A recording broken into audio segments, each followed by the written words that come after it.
So a lot happened over the last couple days. One of those being the Olympic trials, which were, in my opinion, very, very interesting. Now, I'm going to get right into it. Sha'carri Richardson and Noah Lyles, two of my favorites, and people who are known all across America, they both made the Olympics after dominating the trials. Now, Sha'carri Richardson has been on her game, and I feel good about it because they tried to end that girl's career, bro. All right, they caught her. She had tested positive for weed one time, and everyone was ready to completely crucify her. I mean, she was denied entry into the 2020 Olympics because of this test. People thought her career was over, but no. Sha'carri Richardson, she persevered. She has ran two of the three fastest times this season. One of them being a 10.65 and the other being a 10.71 yesterday. I love how far she's come. I love that she's showing that she is one of the best athletes in the world, and she's deservingly so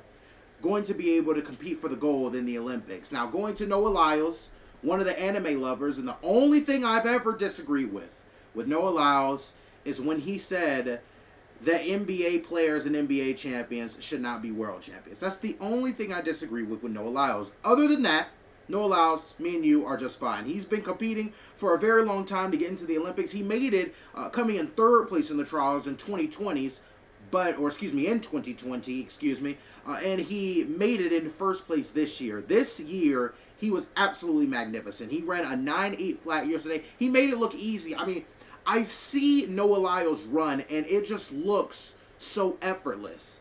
I've never seen someone make a 9.8 look so completely effortless. He just made it look like he belonged there. He had his little anime cards. He's been doing that gimmick all season, all track season, all summer, whatever you want to call it. Absolutely fantastic. A shocker that we had is Christian Coleman did not make the cut, which in my opinion is the surprise of the day. He didn't make it. He just missed out being in fourth place. I remember watching when Justin Gatlin ran that race. It was back, I can't remember when it was. It was like the World Championships, though. When Justin Gatlin won, I remember seeing Christian Coleman run in that race. That was when Usain Bolt was still running. I think that was one of his last races, by the way. I was like, dude, Christian Coleman is going to be one of the best in the world. Like, his start was insane. His speed was crazy. Now he came in fourth place. I'm a little worried because Christian Coleman is 28 years old. I mean, the guy's getting older. And in track, you have about until 28, 29, 30 years old. And if you're not competing at that time in the championships in your country, then the Olympics are probably out of the question. I'm just going to be honest. The Olympics are probably out of the question for Christian Coleman. He still had a great career. Congratulations to Noah Lyles. Congratulations especially to Sha'carri. Because, man, the amount of mental strength it takes to be bashed over the head continuously, and to be able to persevere and go forward and still be one of the best in the world, I think that's absolutely fantastic. That deserves a round of applause. That deserves a smile. That deserves all the love in the world. Absolutely fantastic. I'm so proud of Sha'carri, proud of Noah Lyles. Now, going on to my next topic, Caitlin Clark and Angel Reese. Yesterday afternoon, I witnessed one of the greatest games I've ever seen in my entire life. It was fantastic to me. Caitlin Clark in the Indiana Fever went against Angel Reese in Chicago Sky, and it was a great game. It ended in an 88-87 Sky win.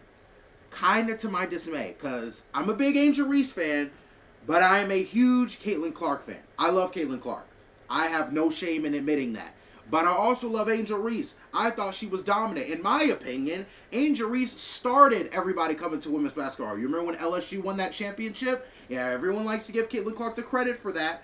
But Angel Reese did start it. The Bayou Barbie started that. She did. Angel Reese also has good looks, too. I think she looks absolutely beautiful and magnificent. But that's besides the point. Better yet, both Caitlin Clark and Angel Reese look fantastic. They look dominant. Caitlin Clark put up 17 points, 13 assists, and 6 rebounds last night, breaking the Indiana Fever's franchise record for assists in the game. Angel Reese put up 25 and 16 last night. That is the first rookie to put up those numbers since A'ja Wilson. A'ja Wilson is a 2-time MVP, probably 3-time after this season, and a 2-time champion. Things are looking really, really bright for Angel Reese. I'm really happy for her for that. Her and Camila Cardoso are going to be dominant on the inside. And for Camila Cardoso, I mean, it just looks so easy, right? Camila Cardoso is 6'7" in a league full of people who are like 5'9".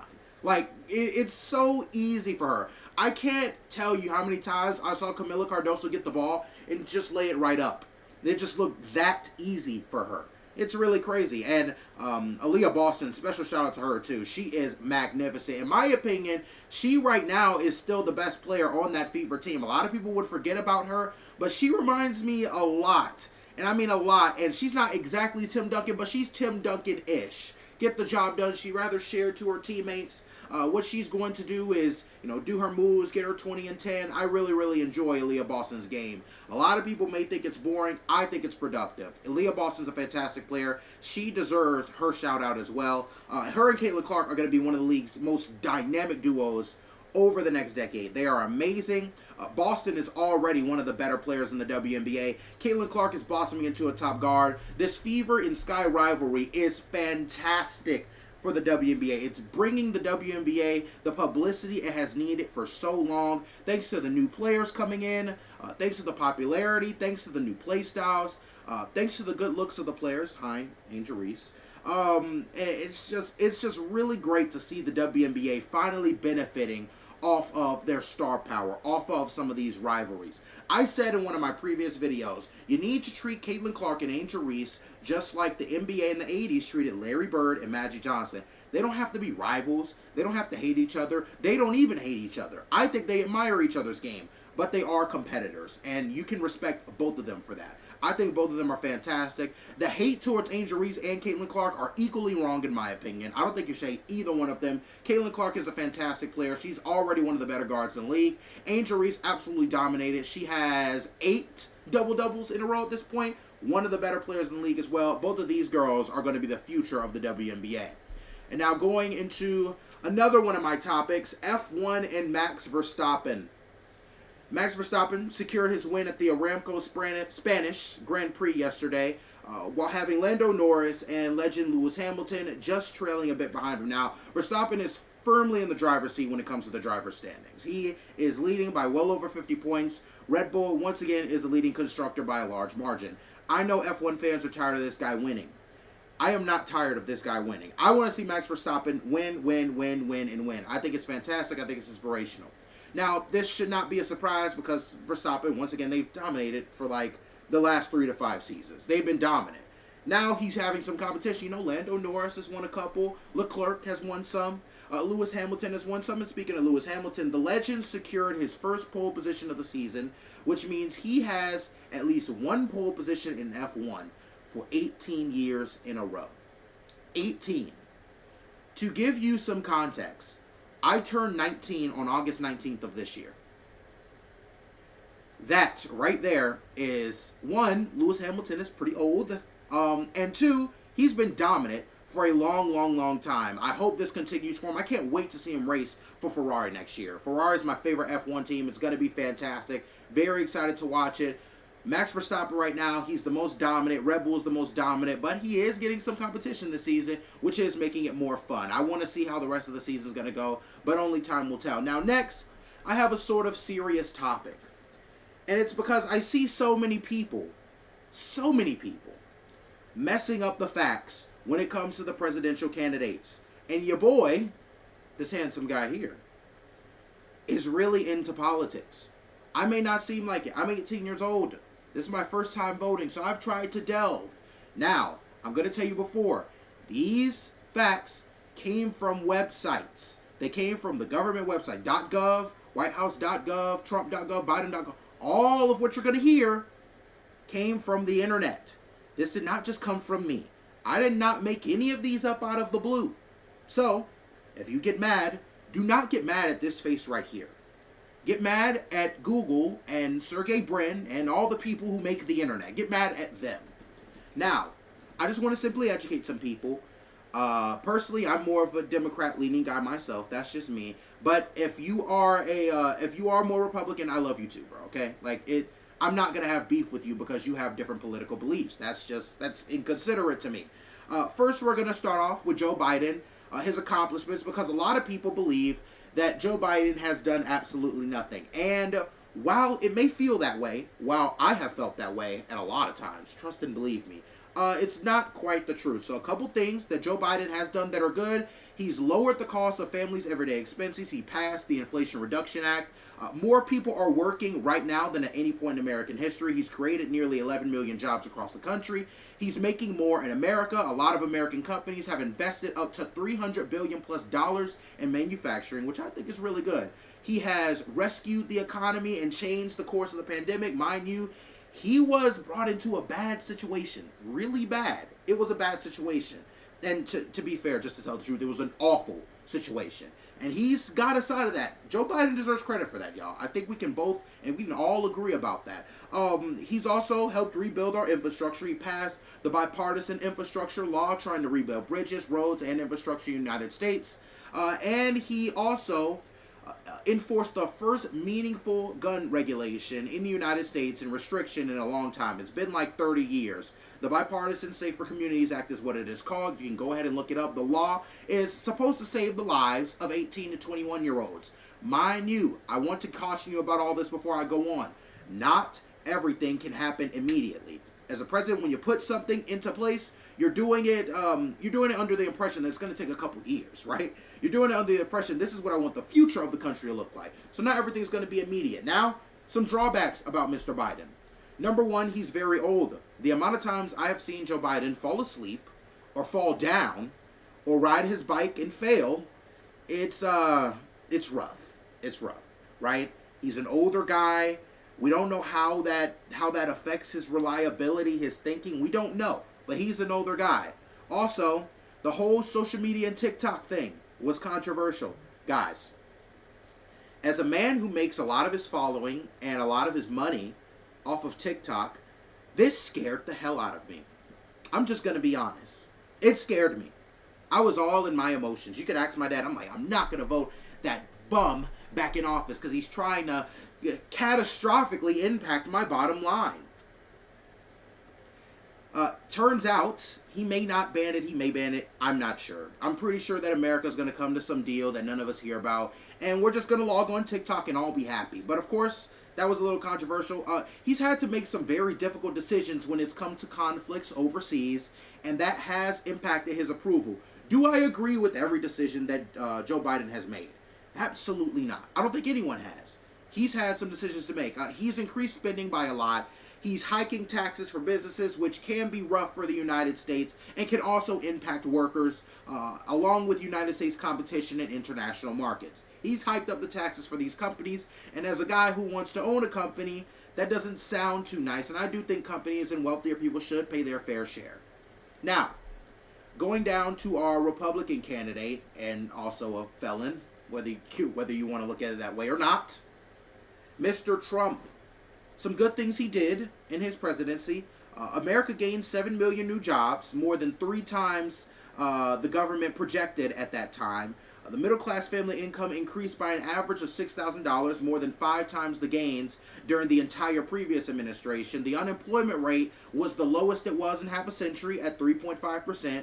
He achieved 40 months in a row with more job openings and more job openings than job hirings.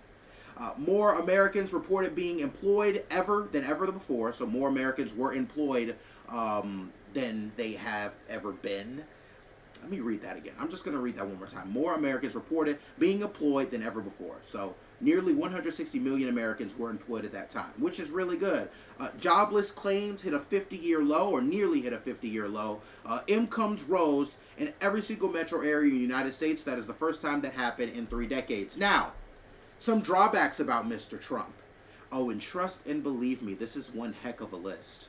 Because while I do find some admirable traits in the guy, he believes in himself, right? He leads, he does what he has to do. I also see some things that are quite concerning. Let's just call it out. The guy can be a bit racist sometimes. I mean, he called black protesters thugs in all caps on Twitter. And to me, that's rather insensitive. Why? Why are we're just fighting for our right, right? And it's funny because he also incited a riot on the U.S. Capitol. He told his his supporters to go and stop the count, stop the vote, stop the election. And those guys weren't thugs, so why are we thugs? I just didn't get it. He's also said some harmful things about the Muslim community. And I love my Muslim community. You know, I don't claim to be a Muslim. I'm not religious at all, particularly. But I do have Islamic friends. I do have people of the Nation of Islam. And they are fantastic. They're good people. Not everybody that is part of that community is doing awful things. That's one thing we all have to realize. Just because they're part of something doesn't mean that they're participating in everything that maybe the bad part of that community or the rough part of that community is participating in. Just because I'm black doesn't mean I own a weapon. Just because I'm black doesn't mean I'm a teen father, right? Just because I'm black doesn't mean I make all the mistakes and all the awful things. It doesn't mean I'm dumb, right? And the same thing applies for anybody of any other race. He's also done to and said some terrible things about the Hispanic community. I think human rights is a very important thing. And Donald Trump has not necessarily mastered that part of his diaspora. That's all I'm saying. That's all I'm saying. He's also told his supporters once again to stop the count. And it ended up being a raid on the U.S. Capitol, which made national news.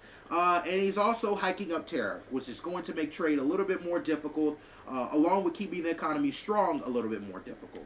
But that's what I have to say about those two candidates. Personally, I'm wishy-washy between the two. I'm now more on Biden's side right now. That's just me personally. Donald Trump just doesn't fit with a lot of my views. Doesn't fit with a lot of my principles. I don't like how he treats people. I don't like how he seems to have this complex that he's more important than everybody else. I just don't like that, right? I do think he has some admirable traits. I love the fact that he believes in himself. I love the devotion he can inspire in his supporters. I like that. I think that's a great power to have. But it's also coming with responsibility, and I'm not sure if he's handling that responsibility correctly or as well as he could be. That's all I'm saying about Mr. J. Trump. If you're a Trump supporter, dog, I've got no beef against you. We can shake hands, we can do business together, all of that, right? But me personally, I'm leaning towards the Democratic side. I think Joe Biden has done fairly well, especially given the fact that he was brought in a very crappy situation with the pandemic. He's tried to work his way through. He's older. Kamala Harris, I know a lot of people find her to be very controversial as well. I think she's also done fairly well. She's trying her best, right? Just like the rest of us, just like a lot of other politicians, she may have a past that is controversial, but she's trying her best. She really is, and I really appreciate the effort that has been given to this administration and by this administration, and whoever the next administration is, whether it be Trump or Biden, I would hope that they do what's best for the people and not only what's best for themselves and their own best interests. But of course, I'm going to end this video. I hope you guys had a great day. Thank you for watching. I wish you nothing but the best. Stay loved, stay blessed. I'm going to end this video. Thank you for watching.